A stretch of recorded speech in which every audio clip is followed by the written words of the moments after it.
खट्टी मीठी कहानियाँ। पुणे शहर में एक परिवार में सविता और उनका बेटा सत्यम रहते थे। सत्यम के पिता के देहांत के बाद सब कुछ अधूरा सा लग रहा था। एक दिन सत्यम की माँ सविता कहती है, सत्यम, देख, अब मेरी उम्र भी हो गई है और तेरे पापा भी अब इस दुनिया में नहीं रहे। तू तो ऑफिस चला जाता है और मैं अकेली हो जाती हूँ। जी माँ, मुझे अब इस घर को संभालना पड़ता है और इसी चक्कर में आप अकेली हो जाती हो। अब तेरी उम्र भी शादी की हो गई है बेटा। अच्छा ठीक है माँ, मैं ऑफिस से आके बात करता हूँ। सत्यम ऑफिस जाता है।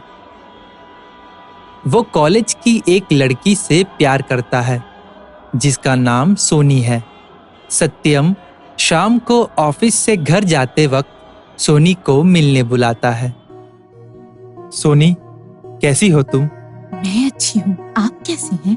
मैं भी अच्छा हूँ। तुम्हें एक खुशखबरी देनी है। सोनी, मेरी माँ ने आज मुझसे शादी के बारे में बात की। तो क्या आपने हमारे बारे में बता दिया उन्हें? नहीं, मैंने सोचा पहले तुम्हें बताऊंगा और उसके बाद माँ को बताऊंगा। ठीक है, तो आप जल्दी घर जाइए, माँ वेट कर रही होंगी। सत्यम घर पहुंचता है। माँ उसे एक लड़की की फोटो दिखाती है और सत्यम से कहती है, देख बेटा, मैंने तेरे लिए एक लड़की पसंद की है, बहुत अच्छे घराने की है। पर माँ, मैं आपको कुछ बताना चाहता हूँ। माँ, मैं 6 साल से एक लड़की से प्यार करता हूँ। अच्छा, क्या नाम है उसका? माँ, उसका नाम सोनी है। वो बहुत ही अच्छी लड़की है। अच्छा, और कौन कौन है उसके घर में? माँ, उसके पापा तो पिछले साल ही गुजर गए थे और उसकी माँ जब वो छोटी थी तभी गुजर गई थी। बस उसका अपना एक भाई है। नहीं नहीं, मैं ऐसे घर में तेरी शादी नहीं करवाऊंगी। पर माँ, क्यों? बोला ना, नहीं करवाऊंगी। सविता गुस्से में चली जाती है और सत्यम से कुछ नहीं कहती। सत्यम सोनी को बहुत उदास मन से कॉल पर सारी बात बताता है। सोनी, माँ नहीं मान रही है। कोई बात नहीं सत्यम, शायद हमारा साथ यहीं तक था। सोनी, मैं तुमसे बहुत प्यार करता हूँ। मैं नहीं रह सकता तुम्हारे बिना। मैं भी सत्यम, पर माँ से बड़ा ये प्यार नहीं है। तो तुम क्या चाहती हो सोनी? मैं अपनी वकालत पूरी करके वकील बन जाऊंगी कुछ वक्त में, और तुम माँ की बात मानकर शादी कर लेना। तुम्हें हमारे प्यार की कसम। ठीक है सोनी। सत्यम उदास सा रहता है और माँ भी गुस्से में सत्यम से बात नहीं करती है। सत्यम अपनी माँ के पास जाता है और उनसे कहता है, माँ, मुझे माफ कर दो। मैं तुम्हें दुख नहीं देना चाहता था। मैंने बहुत दिल से तेरे लिए लड़की पसंद की थी। मैं समझ गया हूँ और मैं वादा करता हूँ कि तुम जिससे कहोगी मैं उससे शादी करने के लिए तैयार हूँ। देख बेटा, मैं तेरा भला चाहती हूँ। अगर इस लड़की से शादी करोगे तो पैसा आएगा, तुम्हारा थोड़ा स्टेटस बढ़ेगा और सपोर्ट भी मिलेगा। पढ़ी लिखी है, घर परिवार है, संस्कारी ही होगी। जी माँ। मैं बहुत खुश हूँ बेटा। ये देख लड़की की फोटो, और इसका नाम समारा है। कैसी लगी बेटा? अच्छी है। मुझे पता था तुझे जरूर पसंद आएगी।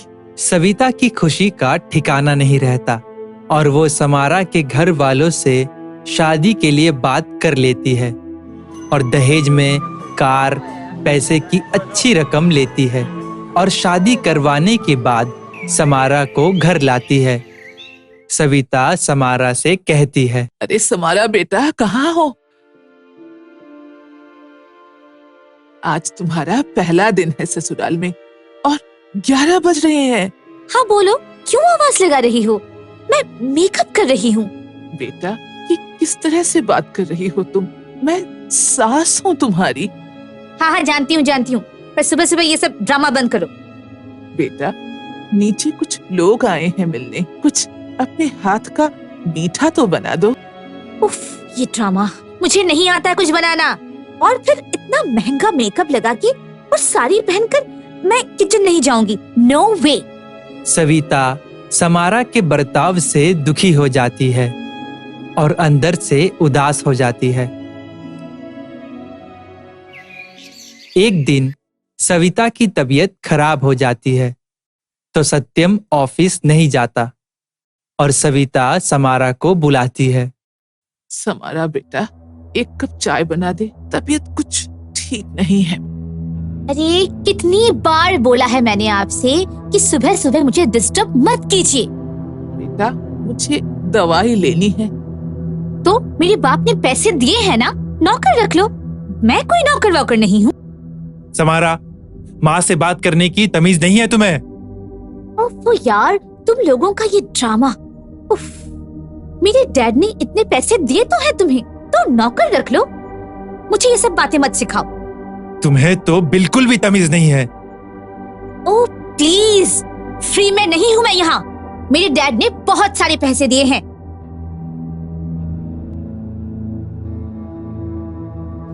समारा गेट बंद करके रूम में चली जाती है। सत्यम बहुत रोता है।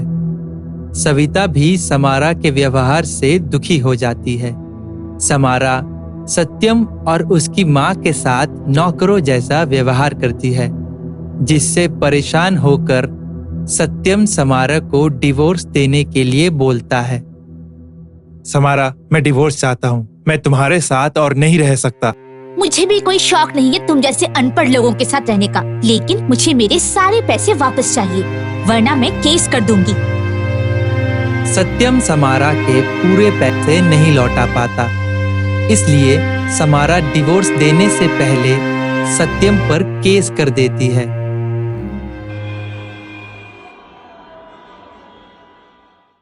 पर सत्यम के पास वकील करने के लिए भी पैसे नहीं होते हैं। तभी सत्यम को कोई सुनो? आवाज देता सुनो? है। वो पीछे देखता है। कैसे हो, पहचाना मुझे? सोनी, तुम? मैं ठीक हूँ, वो बस थोड़ा परेशान हूँ। तुम बताओ। मैं बढ़िया हूँ। देखो, मैं वकील बन गई। इसकी बहुत बहुत बधाई हो सोनी। सत्यम सोनी को समारा और शादी के बारे में सब कुछ बताता है। सोनी उसकी बातें सुन के बहुत दुखी हो जाती है और फिर सत्यम से कहती है, सत्यम, तुम परेशान मत हो, मैं तुम्हारा केस लड़ूंगी। पर मेरे पास तुम्हें देने के लिए भी पैसे नहीं हैं। सत्यम, ऐसा मत कहो। तुमसे ज्यादा पैसे मेरे लिए जरूरी नहीं है। सोनी, मुझे माफ कर दो। मैं अब तक तुम्हें भुला नहीं पाया हूँ। सत्यम, शांत हो जाओ। माँ आ रही हैं और उन्हें कुछ मत बताना प्लीज। पर क्यों? नहीं सत्यम, प्लीज समझ लो, यही मेरी फीस है। ठीक है सोनी। सोनी सत्यम का केस लड़ती है और इस दौरान जब सत्यम की माँ की तबीयत खराब होती है तो उनकी देखभाल भी करती है और सत्यम के घर भी जाती है। सत्यम की माँ सोनी से पूछती है, बेटा, तुम हमारे लिए यह सब क्यों कर रही हो? आंटी, मैं कुछ नहीं कर रही। मैं भी इंसान हूँ और आज आपके दुख दर्द में साथ दूंगी तो कल भगवान मेरा साथ देगा। बहुत अच्छे विचार हैं तुम्हारे बेटा। जरूर तुम्हारे माँ बाप ने इतने अच्छे संस्कार दिए होंगे। नहीं आंटी, मेरे तो माँ बाप ही नहीं है। अरे बेटा, आई एम सो सॉरी, मुझे नहीं पता था। चलो, तुमने मेरे लिए इतना किया, आज से मैं तुम्हारी माँ हूँ, ठीक है? जी आंटी। अरे अब आंटी क्यों, अब तो माँ बोल सकती हो तुम मुझे। और कभी भी अगर माँ की कमी महसूस हो तो यहाँ आ जाया करना। जी माँ, बिल्कुल। सोनी सत्यम का केस जीत जाती है। सविता सोनी को धन्यवाद कहती है और सत्यम से कहती है, सत्यम, मैं ऐसी लड़की को अपनी बहू बनाना चाहती हूँ। माँ, यही तो है वो सोनी जिस लड़की से मैं प्यार करता था। अच्छा, तो क्या इसकी शादी हो गई? नहीं माँ। सविता सोनी को घर बुला के माफी मांगती है और अपनी गलती का एहसास करती है और सोनी को सत्यम से शादी करने के लिए कहती है और सोनी भी सत्यम से शादी करने के लिए तैयार हो जाती है। रमन सिंह और राजन सिंह दो भाई थे।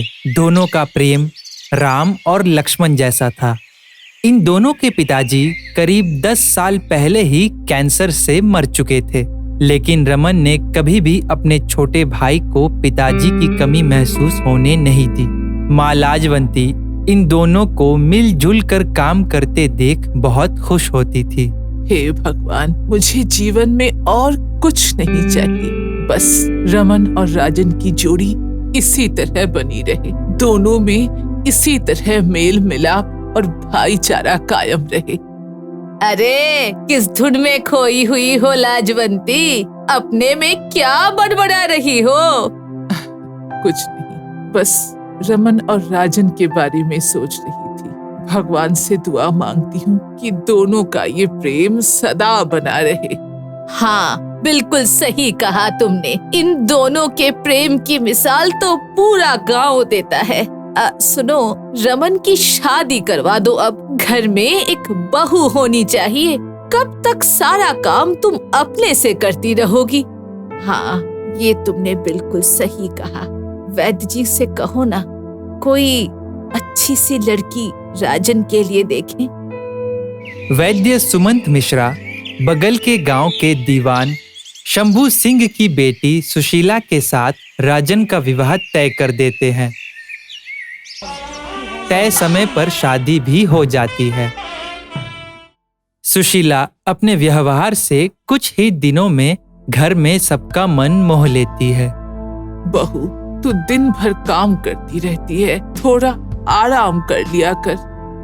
जी माँ जी, बस देवर जी के कुछ कपड़े पड़े हुए हैं, उन कपड़ों को धोकर सूखने के लिए डाल देती हूँ। सुशीला, जल्दी करो, हमें खेत भी जाना है, और अगर खाना तैयार है तो वो भी दे दो। 1 मिनट रुको, मैं अभी आई। लाओ भाभी, मुझे भी खाना दे दो, मुझे भी भैया के साथ खेत पर जाना है। अरे थोड़ा सांस तो लेने दे बहू को। बेचारी सुबह से एक पैर पर खड़ी होकर सबका काम कर रही है। मेरा ये घुटने का दर्द तो जाने का नाम ही नहीं लेता, नहीं तो बहू की थोड़ी सी मदद कर देती। कोई बात नहीं माँ जी, सब काम हो गया है, आप टेंशन मत लीजिए। कैसी तबीयत है लाजवंती दीदी? बहू सेवा कर रही है या नहीं? बहू नहीं, भाई साहब ने मुझे बेटी ला कर दी है, बेटी। इसके लिए मेरी तरफ से एक बार फिर से वैद्य जी को धन्यवाद कह देना। चाची, वैद्य चाचा से कहना कि 5-6 साल बाद मेरे लिए भी भाभी जैसी ही कोई मॉडल ढूंढ कर रखेंगे। अरे 5-6 साल क्यों? कहो तो अभी ही नंबर लगवा दूं। क्यों सुशीला, तेरी कोई चचेरी या ममेरी बहन नहीं है क्या? हाँ है ना, ममेरी बहन तो है ही, लेकिन दिल्ली से पढ़ी है, वो भी फैशन डिजाइनिंग, खर्चे खूब करवाएगी। क्यों देवर जी, कहो तो बात चलाऊं? ना बाबा ना, हम लोग ठहरे थोड़े सिंपल किसान, और वो ठहरी दिल्ली रिटर्न फैशन वाली। मेरी तो पूरी जेब ही खाली कर देगी वो। अच्छा, लेकिन आप तो पूरी शादी के दौरान उसी से शरबत, चाय और कॉफी मांग मांग कर पी रहे थे। अच्छा, तो वही पीली फ्रॉक वाली आपके मामा की लड़की है? भाई, तुम देवर भाभी का डिस्कशन अगर खत्म हो जाए तो बता देना कि हमें अभी खेत जाना है या सीधा इसकी बारात लेकर निकलना है। लाजवंती के परिवार का जीवन इसी तरह हंसी खुशी में गुजर रहा था। उसके यहाँ किसी भी चीज की कमी नहीं थी। घर में सब मंगल ही मंगल हो रहा था। तभी सुशीला के बाबूजी की तबीयत खराब हो जाती है। उन्हें देखने के लिए राजन अपनी भाभी को लेकर उनके घर जाता है। करीब 1 सप्ताह रहने के दौरान वहीं सुशीला के मामा की बेटी मधुमिता से उसका प्यार हो जाता है। जल्द ही वह प्यार शादी में बदल जाता है।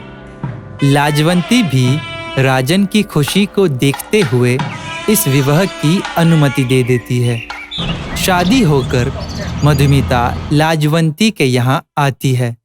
शुरू में 2-3 महीने तो बहुत अच्छे से बीत जाते हैं, लेकिन एक दिन मधुमिता के पिताजी जगन सिंह लाजवंती के यहाँ आते हैं।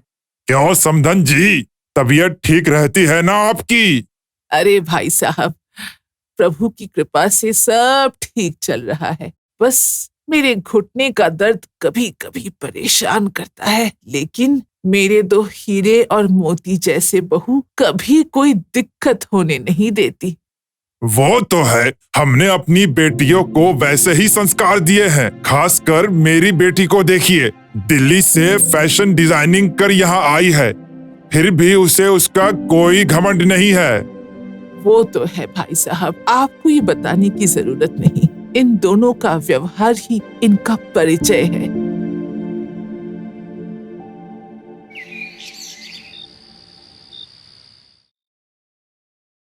सॉरी डैडी, वो काम से अभी फुर्सत मिली है। क्यों, सुशीला काम में हाथ नहीं बटाती क्या? दरअसल दीदी को बच्चा होने वाला है, इसलिए वो आराम कर रही थी। सारा काम अभी मुझे ही करना पड़ रहा है। अरे ऐसे थोड़े ही ना होता है कि एक काम करे और सभी टांग पसर कर आराम करे। अरे ये बुड्ढी भी तो हाथ बटा सकती है ना। सवेरे से देख रहा हूँ कि तुम ही नौकरानी जैसी बस काम किए जा रही हो। ऐसी कोई बात नहीं है पिताजी, आप गलत समझ रहे हैं। मैं सब ठीक समझ रहा हूँ, मैंने तुमसे ज्यादा दुनिया देखा है।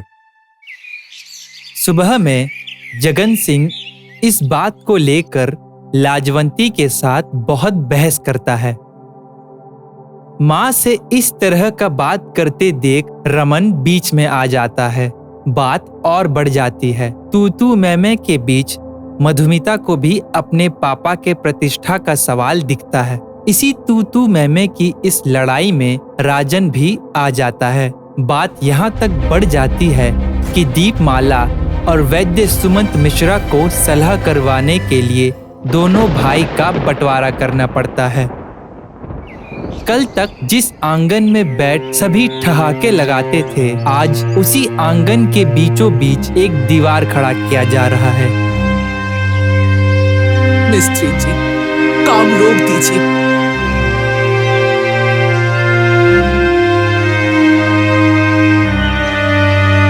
क्या हुआ माँ? जब पंच ने दीवार खड़ा करने का फैसला दे ही दिया है तो फिर इसे क्यों रुकवा रही हो? हाँ माँ, जब हमें कोई रिश्ता ही नहीं रखना है तो फिर ये दीवार तो उठेगी ही। मैं पंच के फैसले पर आपत्ति नहीं कर रही, लेकिन मैं माँ हूँ और मेरे लिए दोनों बेटे और उसका परिवार बराबर है। मेरे घुटने में दर्द रहता है और मैं बार बार इस घर से उस घर नहीं कर सकती। इसलिए मिस्त्री जी, आप दीवार के बीचों बीच एक खिड़की छोड़ दीजिए। लाजवंती की इस तर्कपूर्ण बात को काटने की किसी में भी हिम्मत नहीं थी। अंततः दीवार के बीच एक खिड़की रह जाती है। एक दिन ए जी, सुन रहे हैं? क्या हुआ? अभी सुबह के 3 बजे हैं, तुम क्यों जगा रही हो? देखिए ना, 1 घंटे से दीदी के रोने की और कराहने की आवाज आ रही है। शायद उनका लास्ट महीना चल रहा है।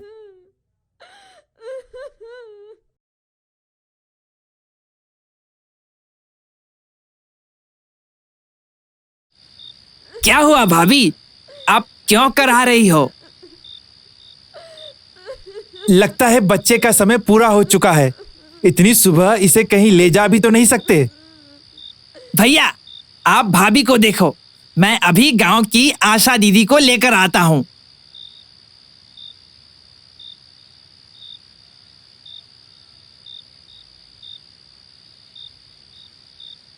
राजन तुरंत जाकर आशा दीदी को ले आता है। थोड़े ही देर में आंगन में सुशीला के कराहने की जगह बच्चे की किलकारियां गूंजने लगती हैं। राजन और मधुमिता दोनों दीवार वाली खिड़की से बच्चे को देखते रहते हैं। धीरे धीरे वक्त गुजरता है और सुशीला के मुन्ने की वजह से दोनों घरों की दीवार को गिरवा देना पड़ता है। इसलिए कहती हूँ कि किसी से कितना भी मतभेद कर लो, लेकिन दुश्मनी की दीवार के बीच एक खिड़की खोल के जरूर छोड़ दो।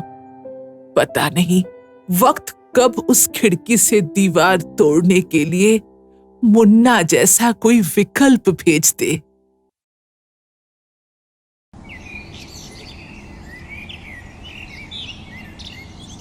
पापा, पापा जल्दी आओ, देखो मैंने 12वीं की परीक्षा पास कर ली।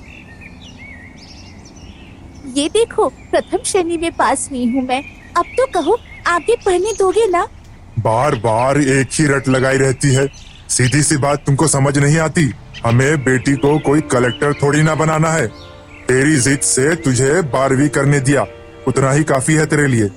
देख तो, पूरे गांव में किसी भी लड़की ने 5 से आगे पढ़ाई की है क्या? पापा, लेकिन आपके कहने से मैं सिलाई, कढ़ाई, बुनाई सब तो सीख रही हूँ। फिर मेरे कहने से आप मुझे आगे पढ़ने दो ना। देख शिल्पा, 18 की हो गई है तू। शहर से रिश्ता आया है, लड़का सरकारी नौकरी करता है। बस भगवान करे तेरी बात वहाँ जम जाए, तो फिर मैं भी निश्चित होकर मर सकता हूँ। मैं तो तुम्हारे सर पर बोझ हूँ ना, जिसे उतार कर तुम चैन से रहना चाहते हो। ठीक है, मत पढ़ने दो, कर दो शादी, लेकिन मरने की बात मत करो। पगली है एकदम तू भी। अब बूढ़ा आदमी तो मरने की ही बात करेगा ना। बाबा की मर्जी के आगे शिल्पा की एक ना चली। उसका रिश्ता शहर में रहने वाले मनोज के संग हो गया था। लंबे घूंघट के साथ उसके फेरे हुए और ब्याह के बाद वो अपने ससुराल आ गई।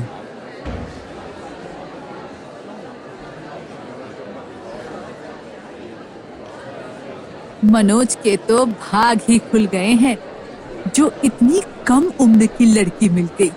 देखो तो कितनी सुंदर है। मुझे तो बहुत कम दिखाई पड़ता है। राम लखन के कौन से लड़की की दुल्हन आई है? उसी की जिसकी औरत मर गई थी। हाँ हाँ, उसी की। देखो तो कितनी अच्छी लड़की मिल गई। नहीं तो दूसरे ब्याह में कहाँ अच्छे रिश्ते मिलते हैं। सही कहती हो, अपनी अपनी किस्मत की बात है। घूंघट के अंदर शिल्पा सारी बातें सुन रही थी। क्या दूसरी शादी? ये लोग क्या बोल रहे हैं? कुछ देर बाद मोहल्ले की औरतें मुंह दिखाई करके चली जाती हैं और मनोज उसके कमरे में आ जाता है। मुंह दिखाई करने आई औरतें पता नहीं क्या क्या अनाप शनाप बोल रही थी। मेरा तो दिल ही थक से रह गया। क्या बात है, ठीक से बताओ, क्या हुआ है? वो बातें कर रही थी कि आपकी ये दूसरी शादी हुई है और पहली पत्नी मर चुकी है। हाँ, तो इसमें अनाप शनाप जैसी क्या बात है? मेरी शादी हो चुकी है और 3 बच्चे भी हैं। पहली पत्नी मीनाक्षी की मौत होने के बाद ही तो मैंने दूसरी शादी की है। एक बार को तुम मेरे लिए कुछ ना करो तो भी चलेगा, लेकिन मेरे बच्चों का ख्याल रखना। इससे अधिक मैं तुमसे कुछ नहीं चाहता। ऐसा समझ लो कि बच्चों की खातिर ही मैंने दूसरी शादी की है। क्या कहा? आप मुझे अपने बच्चों की आया बना कर लाए हो? अगर इतने ही सीधे सच्चे हैं आप, तो झूठ बोलकर शादी क्यों की? आपको शादी से पहले सब कुछ बता देना चाहिए था। मैं किसी और की जगह नहीं ले सकती। मैं अपने बाबा के पास वापस जाना चाहती हूँ। देखो, तुम्हारे बाबा को सारी बातें पहले से ही पता है। मैं नहीं जानता उन्होंने तुमसे सच्चाई क्यों छिपाई, लेकिन किसी को भी धोखा देना मेरी आदत नहीं है। फिर भी तुम चाहो तो जा सकती हो, मैं तुम्हें नहीं रोकूंगा। पूरी रात शिल्पा अपने भाग्य पर आंसू बहाती रही। सुबह उठी तो आंखों के सामने 3 छोटे छोटे बच्चों को पाया। क्या नाम है तुम तीनों का? कितने साल के हो तुम? मैं अजय 6 साल का हूँ। ये मेरी बहनें हैं, आरती और ज्योति। आरती 4 साल की है और ज्योति 2 साल की। चाह कर भी शिल्पा उन नन्हे नन्हे बच्चों से खुद को दूर नहीं रख पा रही थी। बिन माँ का जीवन कैसा होता है, ये शिल्पा से बेहतर और कौन समझ सकता था। मेरे साथ जो कुछ भी हुआ उसमें इन नन्हे बच्चों की क्या गलती है? आज से मैं ही इनकी माँ हूँ। मेरा तो जीवन बिन माँ के गुजर गया। इनको मैं सगी माँ से भी ज्यादा प्यार दूंगी। शिल्पा ने तीनों बच्चों को मन से अपना लिया था। उसके अच्छे व्यवहार को देखकर मनोज भी शिल्पा से बहुत खुश रहने लगा था। 2 महीने बाद सुनिए, आप पिता बनने वाले हैं।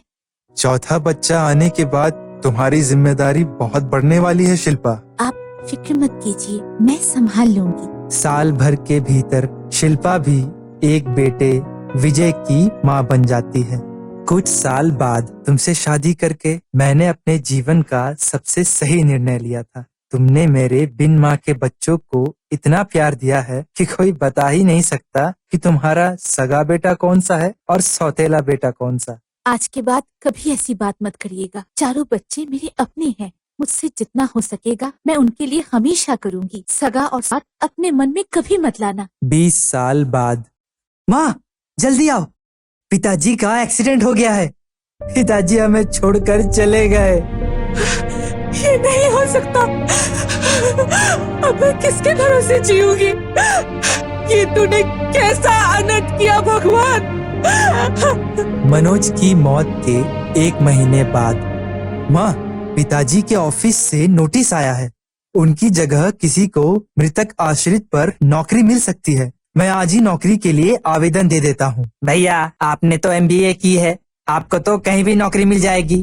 पिताजी की नौकरी के लिए मैं आवेदन देता हूँ। विजय, बड़े भैया के सामने बोलने की तुम्हारी हिम्मत कैसे हुई? अभी मैं हूँ ये बताने के लिए कि अजय को क्या करना है और क्या नहीं। बड़े भाई के सामने बोलूंगा नहीं तो ये बड़े आराम से पिताजी की नौकरी ले जाएंगे। मैं साफ कह रहा हूँ कि पापा की नौकरी पर मेरा भी हक है और मैं अपना हक लेकर ही रहूंगा। दोनों भाई सारी शर्म लिहाज छोड़कर नौकरी पाने के लिए आपस में झगड़ने लगते हैं। माँ, अगर आपने छोटे का पक्ष लिया तो मैं समझ जाऊंगा कि सगा बेटा सगा ही होता है और सौतेला सौतेला। अभी विजय 19 साल का हुआ है, पढ़ने लिखने का समय है इसका नहीं। दुनिया की नजर में अच्छी माँ साबित होने के लिए आपने हमेशा मेरे साथ पक्षपात किया है, लेकिन अब मैं पीछे हटने वाला बिल्कुल नहीं हूँ। दोनों बेटों की बात सुनकर शिल्पा रात को अपने कमरे में बैठी आंसू बहा रही थी। जिन बच्चों की खातिर मैंने अपना सारा जीवन झोंक दिया, आज वो ऐसे कुत्ते बिल्लियों की तरह लड़ रहे हैं। आप मुझे छोड़कर क्यों चले गए? देखिए, मेरा प्यारा सा बनाया हुआ घर आपके जाते ही ताश के पत्तों की तरह बिखर रहा है। मुझे कुछ ना कुछ करना ही होगा, नहीं तो इस घर के टुकड़े होने से कोई नहीं रोक पाएगा। अगले दिन आप कहाँ जा रही हैं माँ? मुझे कुछ जरूरी काम है। 2 दिन बाद घर पर एक चिट्ठी आती है।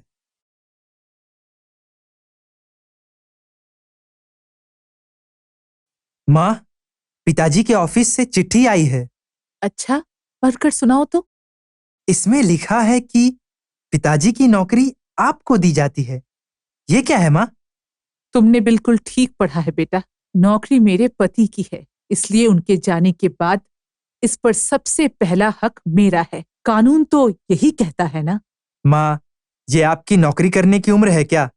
आप घर पर आराम कीजिए, नौकरी मैं करूंगा। आपको क्या जरूरत है माँ इस उम्र में घर से बाहर निकलकर काम करने की? आप ये सब नहीं कर पाएंगी। अगर 18 की उम्र में मैं 4 बच्चे पाल सकती हूँ तो 38 में नौकरी नहीं कर सकती? अभी इतनी भी बूढ़ी नहीं हुई हूँ जितना तुम समझ रहे हो। पूरे 22 साल नौकरी कर सकती हूँ। खुद को खोकर तुम चारों को पढ़ाया लिखाया संवारा है। कभी अपनी खुशी के बारे में नहीं सोचा मैंने। हमेशा तुम सबकी खुशी में ही अपनी खुशी ढूंढती रही। पिता के जाने के बाद तुम दोनों घर के मुखिया बनने के लिए आपस में झगड़ रहे हो। ये बात कैसे भूल गए कि तुम्हारी माँ अभी जिंदा है। अब इस घर की मुखिया मैं हूँ, इसलिए नौकरी भी मैं ही करूंगी। तुम्हारे हाथ में सब कुछ सौंप दिया तो तुम दाने दाने के लिए मोहताज कर दोगे। मुझे माफ कर दो माँ, आप सही कह रही हैं। पापा के बाद आपका ही हक पहले बनता है। न जाने ये ख्याल मेरे मन में क्यों नहीं आया। हाँ माँ, भैया सही कह रहे हैं। मैं अपनी ग्रेजुएशन पूरी करूंगा और पापा का सपना भी पूरा करूंगा। शॉर्टकट में नौकरी पाने का लालच में मैं भी भूल गया था कि पापा मुझे वकील बनाना चाहते थे। तुम दोनों को ही नौकरी करने का शौक है, ये बहुत अच्छी बात है। इसलिए दोनों मेहनत करो और अपने दम पर अपने पैरों पर खड़े होकर दिखाओ। जैसे पापा के समय ये घर चलता था, सब कुछ वैसा ही रहेगा। आपसे मैंने जो कुछ भी कहा छोटा भाई समझकर मुझे माफ कर दीजिए भैया। माँ, आपके कारण आज हम दोनों में मतभेद होने से बच गया। अगर हम में से कोई एक भी नौकरी करता तो दूसरे के मन में द्वेष आना ही था। आज आपने माँ से पहले एक मुखिया होने की जिम्मेदारी निभाई है। हमें अपनी माँ पर गर्व है।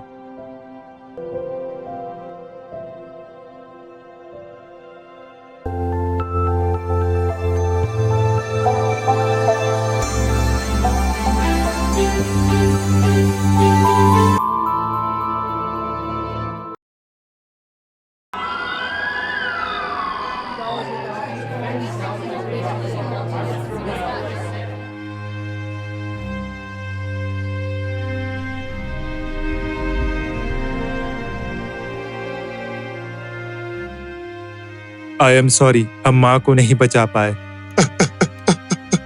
बेटा धीरज रखो, अब इन बच्चों का पालन पोषण भी करना है तुमको। बहू के जाने के बाद अब ये तुम्हारी जिम्मेदारी है। मोहन अब अपनी पत्नी का अंतिम संस्कार करके घर वापस आता है।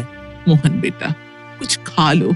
अगर ऐसे भूखे रहोगे तो तुम्हारी तबीयत भी बिगड़ जाएगी। माँ, मुझे भूख नहीं है। मोहन रूम में अपनी पत्नी का फोटो देखकर रो रहा होता है। बाहर बच्चे भी रो रहे हैं। ऐसा ही चलता रहा तो मेरा बेटा पागल हो जाएगा। नहीं नहीं, कल ही मैं पंडित जी से इसकी शादी की बात करूंगी। सुशीला अगले दिन पंडित जी से बात करती है और पंडित जी 2 महीने बाद का शादी का मुहूर्त निकालकर सुशीला को बताते हैं। अगले दिन माँ, आप कहाँ गई थी? आज बच्चे रो रहे थे और आपका कोई आता पता नहीं था। बेटा, मैं पंडित जी के पास गई थी। क्यों? पंडित जी से क्या काम था आपको अचानक? बेटा, मैं तेरी दूसरी शादी के लिए रिश्ता और मुहूर्त पूछने गई थी। मोहन ये सुनकर बहुत गुस्सा हो जाता है और सुशीला से बहुत लड़ता है।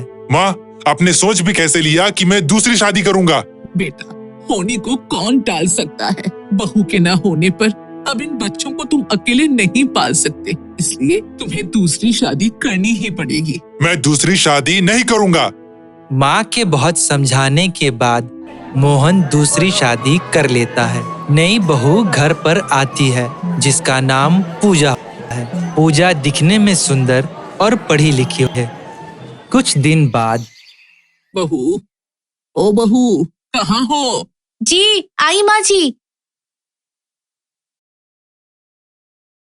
बहू, मोहन के लिए खाना बना दिया हो तो बच्चों को भी खाना खिला दे। हाँ माँ जी, इनको खाना खिला दिया है और टिफिन भी दे दिया है। आओ बच्चों, बैठो, खाना खा लो।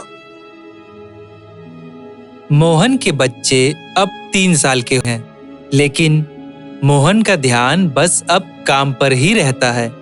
वो अब घर पर ज्यादा किसी से बात नहीं करता, बस अपने में ही रहता है। इस बात की चिंता सुशीला को भी है।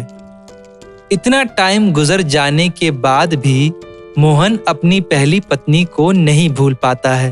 एक दिन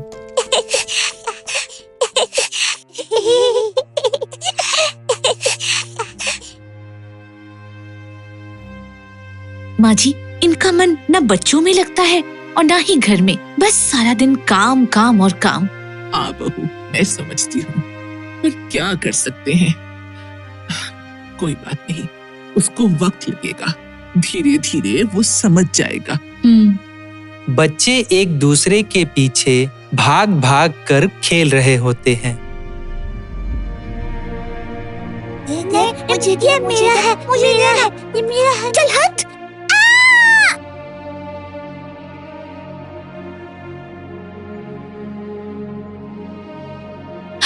अरे अरे दिनेश, ये तूने क्या कर दिया? कि क्या हुआ बहू, क्यों इतना शोर कर रहे हो तुम लोग? अरे लल्ला, लल्ला ये तुझे क्या हो गया? माँ जी, ये दोनों यहाँ खेल रहे थे और दिनेश ने महेश को धक्का मारा और वो नीचे गिर गया। नहीं दादी, मैंने धक्का नहीं मारा। हाँ, शैतान कहीं का। पूजा मोहन को फोन करती है और उसको सारी बात बताती है। मोहन महेश को हॉस्पिटल ले जाने के लिए कहता है। वहाँ पता चलता है कि महेश की जीभ कट गई है, जिसकी वजह से अब वो कभी बोल नहीं पाएगा। हाय राम, ये क्या हो गया? हम पर इतना भी जुल्म मत करो भगवान। माँ शांत हो जाइए, घर चलो वहाँ बात करेंगे। सब घर वापस आ जाते हैं। मोहन दिनेश को बहुत सुनाता है और बहुत सारे डॉक्टर से पूछता है, पर यही पता चलता है कि महेश अब कभी बोल नहीं पाएगा। सब बहुत उदास हो जाते हैं। मेरे फूल से बच्चे के साथ भगवान ने बहुत अन्याय किया है। पहले उसकी माँ को और अब उसकी आवाज ही छीन ली है। समय बीतता जाता है और पूजा महेश को अब उसकी ना बोलने की वजह से पसंद नहीं करती है। एक बार जब सुशीला किसी काम से गांव जाती है तो पूजा महेश को मार्केट में छोड़ आती है।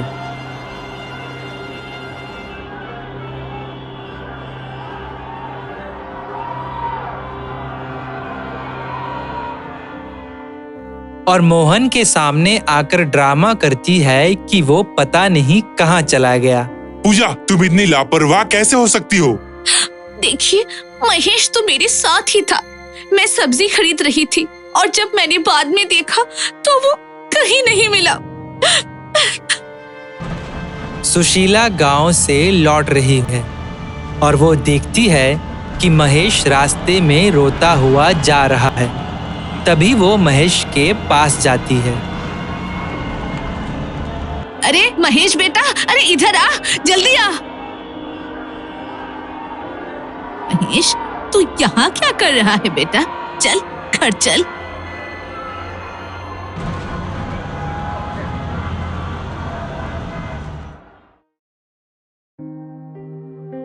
मोहन महेश को देखकर बहुत खुश हो जाता है, लेकिन पूजा उसको पसंद नहीं करती और सबके सामने उसका असली चेहरा आ जाता है। बहू, अगर तुमको महेश से इतनी ही परेशानी है तो अब मैं अपने पोते को लेकर गांव में ही रहूंगी। माँ जी, आप कुछ भी कहिए, पर मैं महेश को यहाँ नहीं रहने दूंगी। दिनेश के दोस्त उसका महेश की वजह से मजाक उड़ाते हैं। दिनेश एक नंबर का नालायक है और उसकी वजह से ही महेश आज बोल नहीं सकता। कुछ भी हो, पर महेश यहाँ नहीं रहेगा। परिवार में कलेश हो जाती है, जिसके चलते सुशीला महेश को लेकर गांव आ जाती है और उसका पालन पोषण अब वही करती है और दिनेश अपने घर पर रहता है। समय बीतता जाता है और दोनों बड़े हो जाते हैं। एक दिन, बेटा दिनेश, खाना खा लो। मुझे भूख नहीं है, मैं बाहर ही खा कर आया हूँ। तुमको जरा भी अपने करियर या घर की चिंता नहीं है?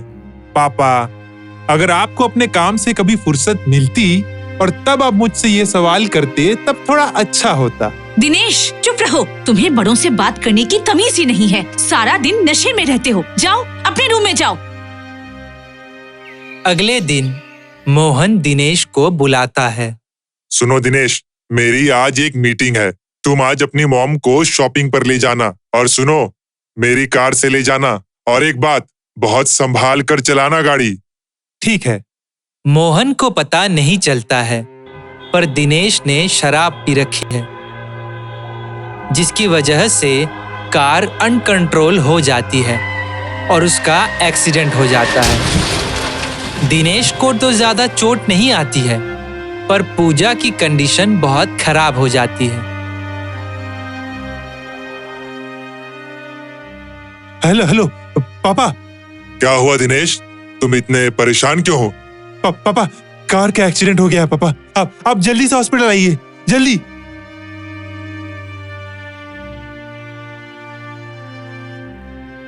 पापा, यहाँ कोई डॉक्टर नहीं है। अभी दूसरे हॉस्पिटल से डॉक्टर आए हैं, वही माँ का इलाज कर रहे हैं।